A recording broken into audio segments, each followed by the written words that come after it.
Видите, какая тишина? Ну, это после использования виратрола и мультивитамина.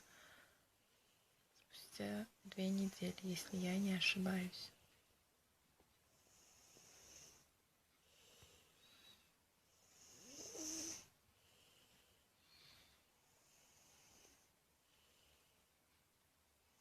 Спит спокойно, без храпов. Дышится уже более-менее легче. Слава Аллаху.